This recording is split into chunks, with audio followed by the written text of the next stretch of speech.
بسم الله الرحمن الرحيم. مقعي هو محمد يوسف نور waxaan ahay shay baariste ka howlgala cusbitaalada dalka qaar kamida iyo jaamacadaha waxaan maanta halkan idinku soo gudbin doonaa waxa weeye xog iyo knowledge ku saabsan shay baarka waa maxay shay baarka iyo wuxuu yahay guud ahaan shay baarku qeexitaankiisa siyaabo kala duwan ayaa loo qeexaa laakiin standard ahaan WHO waxay ku qeexdaa shay baarku inuu yahay goob ama qol ama meel halkaasoo ay yaalaan qalab kala duwan kuwaasoo lagu falinayo hawlo kala duwan oo shaybaad isla markaana la baarayo dhiigga dadka saxarada dadka kaadida dadka iyo waxyaabo kala duwan haddaba haddii aan aan yar concentration si ama dul istaago wax la yaqaan medical laboratory ama kan bini'aadamka la xiriira xirfadda bini'aadamka la xiriira sidii runtii aynu hore soo qeexnay waxa weeye wuxuu sheegaa ama uu yahay waxa weeye goob ama room ama backbone ama waxa weeye laf dhabarta caafimaadka waxa weeye guud ahaan tusaale yar kooban soo qaato caafimaadka guud ahaan waxa caafimaadka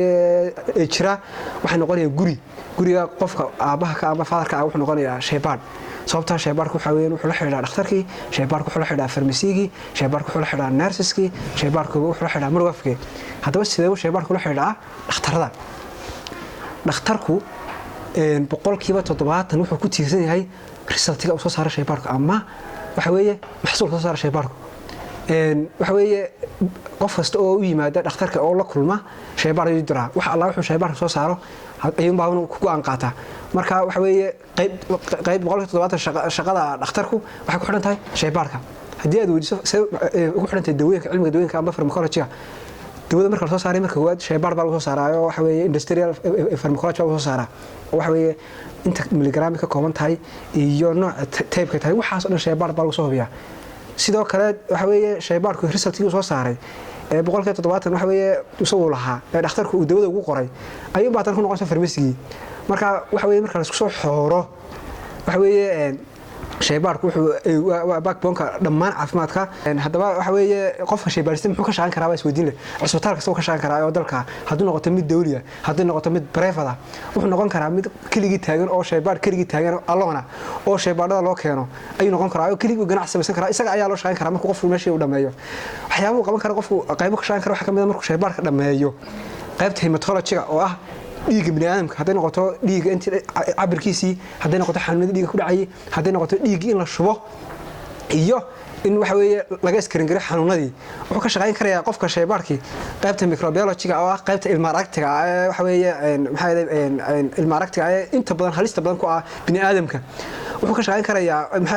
qofku waxa la yaqaan reproductive biology oo waxa weeye shaybaadku wuxuu ka shaqeyn karayaa waxa weeye qaybta la xiriira taranka bini'aadamka haday noqoto in la ogaado hidasidaha ragga iyo ka dumarka labadaba taas oo la ogaanayo waxa weeye waxa la yaqaan fertility iyo physicality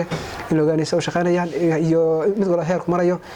waxa kale oo ka shaqeynaya genetics-ka oo ah waxa weeye hidasidaashiisa DNA-diyo kale qofku wuxuu ka shaqeynayaa waxa la yaqaan immunology ama serology oo ah antibody reaction ka shaqeynaya qofku wuxuu ka shaqeynaya parasitology oo ah xanuunadii goryaanada ee dhibta badan ku ay bini'aadamka qofku wuxuu baarayaa body fluids ama xanuun waxa weeye dareerayaasha waxa weeye dhammaan ku jira qofka bini'aadamka dhammaan waxaas oo dhan ayuu qofku ka shaqeynayaa baahinta lag ayaa loo qabaa shaybaadka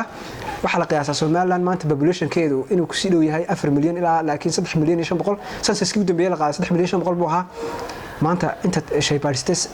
haddii ay yihiin kuwa gudaha ka yimid haddii yihiin kuwa dibadda ka yimid iyo haddii yihiin dhammaan marka la isku wada xooro inta maanta u diiwaan gashan ururka shaybaadada Soomaaliland ee saxda ee maanta shaqeeya waxa la 500 shaybaadista haddii 500 shaybaadista ay 3 milyan iyo 500 shaqeeyaan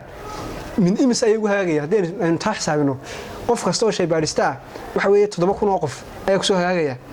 inta waxa dheer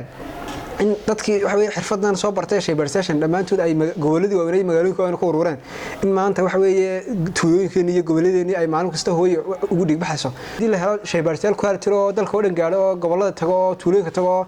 meel wala taga oo waxa weeye halka baaritaan ku sameeya oo waxa weeye xanuunada ka hortaga hoos bay u dhacaysaa runtii waxay waana tahay maanta ay waxay sameeyeen dad badan oo caalamka isla markaana ay ku guuleysteen haddaba waxa weeye yaa geli karaa ma dhigan karaa waxaa geli kara qof kasta oo ka soo qalin jibiyay waxa weeye dugsiga sare isla markaana aad iyo aad ugu fiican maadada biology-ga maadada chemistry-ga maadada xisaabta waxa inta raaca qof kasta oo etigiskiisa ama akhlaaqiyadkiisu aad iyo aad u wanaagsan yahay qof kasta oo akhlaaq leh qof kasta oo waxa weeye ixtiraam mudan sababtoo ah qofka shaybaadhistii waxa weeyaan wuxuu la kulmaya wax badan preference dhammaan waxa weeye dad badan baa soo maraya caafimaadkooda la kulmaya waxa la doonaya qofka shaybaadhistii in dadka caafimaadkooda ilaaliyo in resultigooda uu ilaaliyo jawaabtooda ilaaliyo in waxa weeyaan qof aamina oo waxa ceebaha dadka iyo wuxuu muddo ka helo aan sheegin inuu noqdo marka qof akhlaaqiyad dhisan isla markaana intaas oo maado ka dhisan ayaa gali karaa qofka shaybaadhistii hore soo sheegnay waxa weeye qaybo kala duwan ay ku shaqeyn karaa ugu yaraan shaybaarka ayaa loo qaybiyaa shaybaarka kamidhig halka ayaa qaybo kala duwan loo shaqeeyaa ayaa qaybo kala duwan loo qaybiyaa tii ku xirantay qofka knowledge uu soo bartay iyo aqoon soo bartay waayo qof waxa weeye ilaa waxa laga gaaraa from waxa weeye certificate ilaa PhD ayaa laga gaaraa marka qofku markuu soo barto xirfadan wuxuu noqon karaa qof bacteriologist oo qaybta waxa weeye ilma aragtiga ka shaqeeya wuxuu noqon kartaa qaybta viruska iyo xanuunada viruska sida HIV iyo jaundice iyo xanuunada dhibaatada badan dadka ku haya bulshada ku haya ee communicable disease qof hortaga sidoo kale wuxuu noqon karaa qof ka shaqeeya xanuunada non communicable disease ay lifestyle-ka ama habku qof u nool yahay keenan sida cudurrada macaanka kale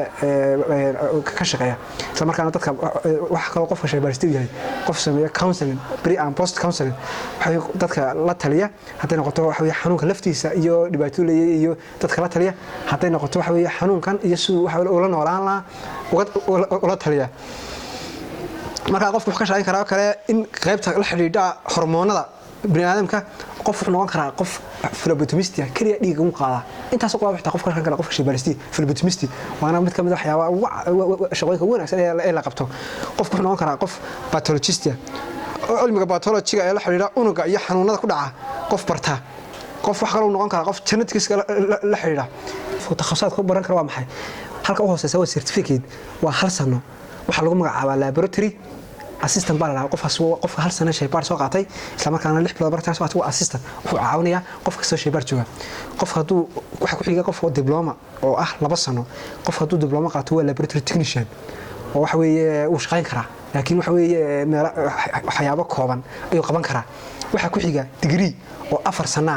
qofka degree 4 sano qaato wuxuu qaadaya darasada loo yaqaan laboratory technologist iyadoo 4 sano 3 sano qof ku darsado master buu qaadanayaa wuxuu noqonayaa laboratory scientist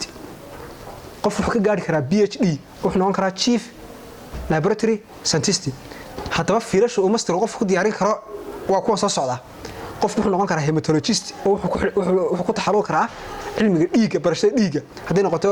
kansarka dhiigga ku dhaca haday noqoto noocyada dhiigga ay ku takhasusi karaa qof wuxuu noqon karaa microbiologist wuxuu ku takhasusi karaa xanuunada ilma aragtiga bacteriyooyinka iyo ay keenaan qof wuxuu ku takhasusi karaa reproductive biology oo ah cilmiga la xiriira taranka sida loo hiddahiyeyaasha loo baaro qof wuxuu ku takhasusi karaa cilmiga la yaqaan genetics oo ah DNA-da iyo waxyaabaha loo baaro qof wuxuu takhasusi karaa immunology ama serology oo ah xiriirka ka dhaxeeya antigen antibody reaction-ka ka dhaxeeya qof wuxuu ku takhasusi karaa parasitology ka lagu noqon karaa shaybaarka baahiis maanta aad iyo aad bay badan tahay dadka yaqaan aad bay kooban yihiin dadka waliba master iyo PhD ka gaadhay aad ay kooban. Assalamu alaykum warahmatullahi wabarakatuh.